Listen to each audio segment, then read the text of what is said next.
আসসালামু আলাইকুম। আজকের এই ভিডিওতে আমরা দেখব কিভাবে ছাত্রছাত্রীদের অপশনাল সাবজেক্ট অ্যাসাইন করা হয়। এই জন্য আমাদের সেটিংস মেনুতে অপশনাল সাবজেক্ট অ্যাসাইন মেনুতে ক্লিক করতে হবে। এখান থেকে আমাদের সেশন, শিফট, ক্লাস, সেকশন এবং যে গ্রুপের অপশনাল সাবজেক্ট অ্যাসাইন করব সেই গ্রুপ সিলেক্ট করে সার্চ করতে হবে। এভাবে আমাদের ছাত্রছাত্রী সবার লিস্ট এসে যাবে। এখান থেকে আমরা চাইলে ছাত্রছাত্রীদের রোল নাম্বার অনুযায়ী অপশনাল সাবজেক্টটা সিলেক্ট করে সেভ দিয়ে দিতে পারবো। সবারটা সিলেক্ট করে একসাথেও সেভ দিতে পারবো। একইভাবে আমরা যদি বিজনেস স্টাডিজ সার্চ করি, দেখা যায় এইসব ক্ষেত্রে সবারই এগ্রিকালচার বা হোম সায়েন্স থাকে। সেক্ষেত্রে আমরা একজনকে সিলেক্ট না করে এভাবে টিকমার্ক দিলে আমাদের সবার এগ্রিকালচার হয়ে যাবে। আবার আমরা যদি সায়েন্স ক্লাস সার্চ করি, এখানে যদি সবার হায়ার ম্যাথ হয় তাহলে আমরা এভাবে টিকমার্ক দিয়ে দেব।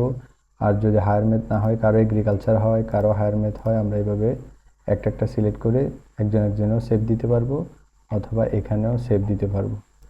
এভাবে করে আমরা অপশনাল সাবজেক্টটা অ্যাসাইন করতে পারবো। এটা খুবই গুরুত্বপূর্ণ। এটা যদি না করা হয় তাহলে অপশনাল সাবজেক্টে সবাইকে ফেল দেখাবে।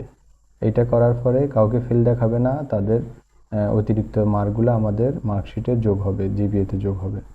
ধন্যবাদ সবাইকে।